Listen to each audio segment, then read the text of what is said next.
Jim Pfaff from the Conservative Caucus joins me to talk about this. Will it have any kind of impact?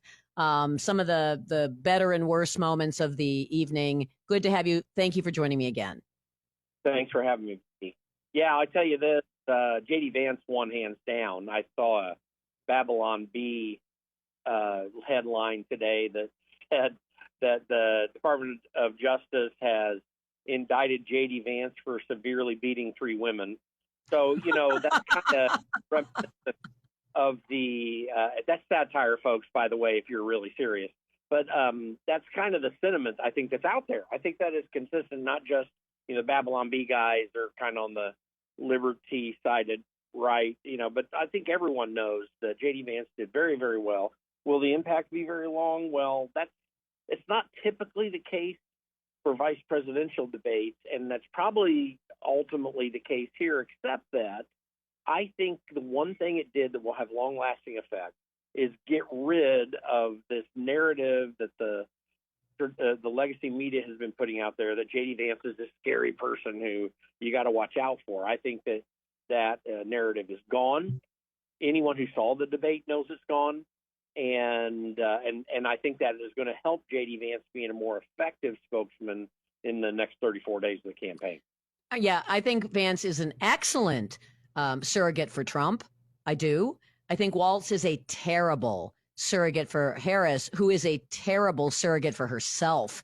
He's awful in ways that I guess I didn't even fully comprehend until I saw how awful he truly was. He has no command of facts. He has no understanding of a macroeconomic, just macroeconomic elements. He doesn't understand. I don't think he understands most of it. And he has no confidence either. That's usually what you see from the left is they're dumb, but at least they're arrogant enough to think, that they know what they're talking about. He doesn't even have that. He's so unprepared to, as Scott Jennings say, I'll borrow from Scott Jennings, who was excellent last night in his analysis. He's unprepared to be at that level of politics. Frankly, he's probably unprepared to be governor of the state of Minnesota. But he certainly isn't prepared to have any say in anything that would happen vis-a-vis foreign policy, the economy, immigration. Neither does she, but good grief. If she's unavailable, that's who we're going to get. So I think maybe that big picture will have some impact, modest impact on the undecideds who didn't watch Dancing with the Stars. Well, it did bring Tim Walz back out to the forefront as kind of the kook that he is in the minds of many Americans. Also, by the way, he is actually prepared to be governor of Minnesota because the Democrat Farm Labor Party, and a lot of people don't recognize the fact that there's not a Democrat Party actually in Minnesota. It's the Socialist Labor Party that has been that way associated with the Democrat Party for decades now, almost 100 years. And that party happens to have dominance in Minnesota for now. So guys like him and Keith Ellison and Ilhan Omar, they can get elected in that party because it's the radical socialist party, again, that just has the numbers at present. The Minnesotans, as you and I know, are not generally like these people, but they have their ability to govern because, like in California, they've got a little bit of a monopoly. Not quite as bad, but very close.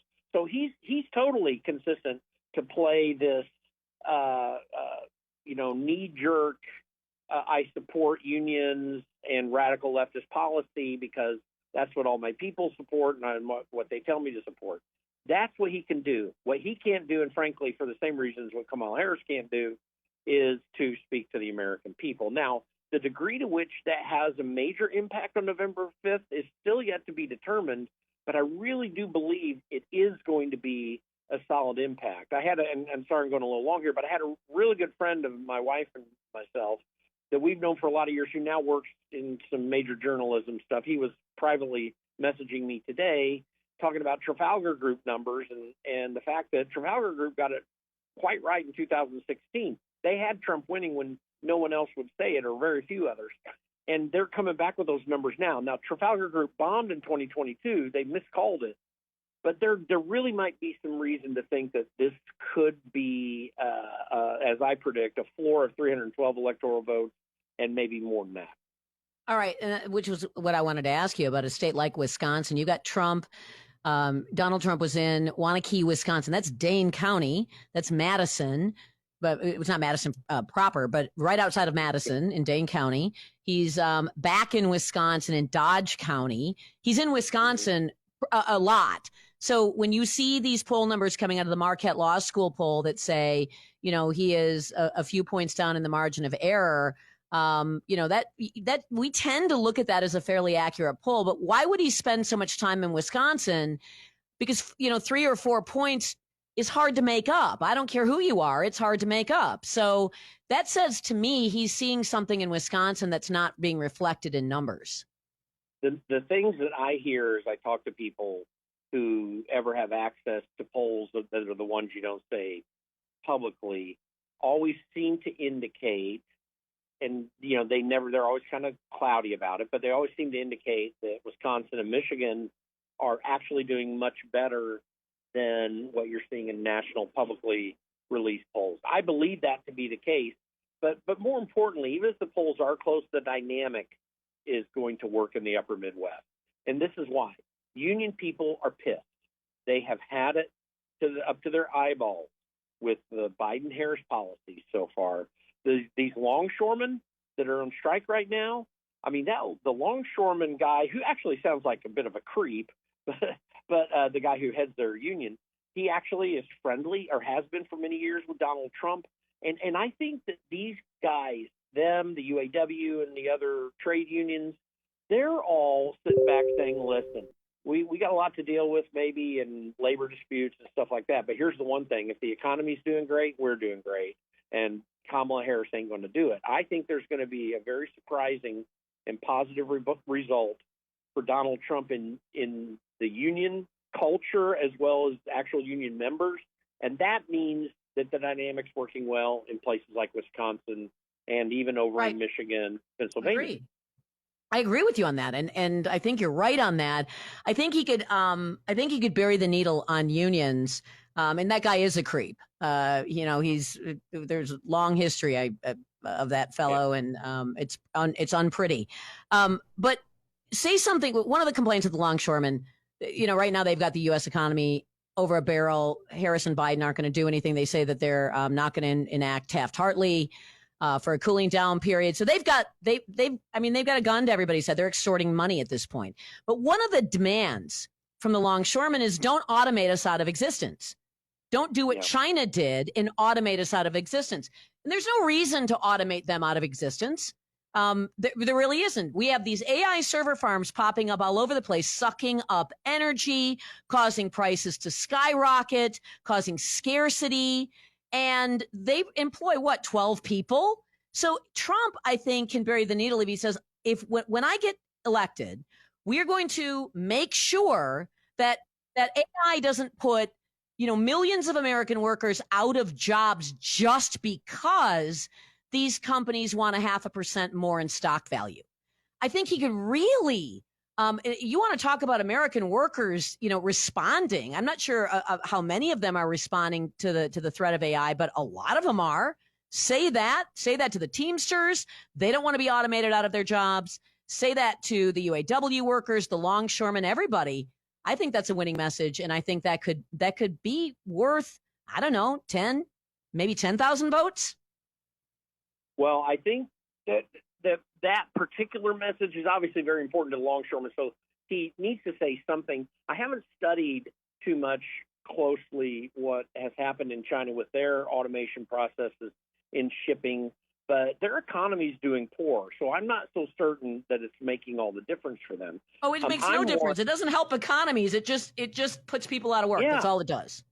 Well, and again, is it efficient for the businesses that utilize it? Listen, I'm all for new technologies coming in. It only temporarily displaces workers. But the question I'm saying here is I don't know how absolutely necessary automation is in the shipping industry. I think there is something you need with a human eye and a human touch and experience there. And longshoremen have a lot of experience with this. This is a very difficult job. It's a really challenging job. I used to live in Charleston, South Carolina for a couple of years.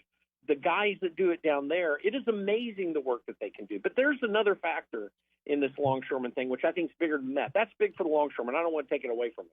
But the bigger factor here is that Kamala Harris is between a rock and a hard place.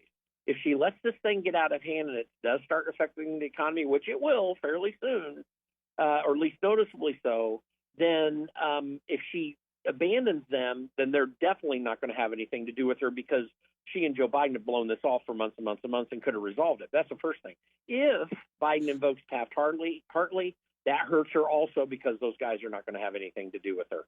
And so I think that there's a real problem that they're in by letting it get this bad at all. And quite frankly, it just shows Kamala Harris and Joe Biden's laziness, their ineptitude, their unwillingness to do anything that is good for Americans, and only this idea that they can, have union people on their side in the way Democrat politicians did in the 1970s, which destroyed the economy then, by the way, too.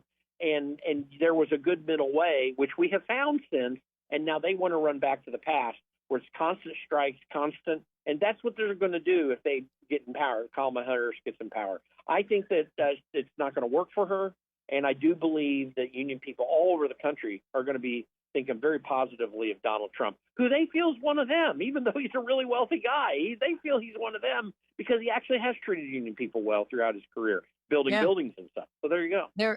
Their ineptitude, their elitism in just kicking this can, and now this, maybe an October surprise of their own making. I appreciate the time, Jim. Thank you very much for joining me. Thanks, Vicki. Great to be with you. Good to have you, and go to theconservativecaucus.com. .org, Jim? .org. .org. .org. Why do I do that every single time? .org. I appreciate the time. Theconservativecaucus.org, and we'll be right back.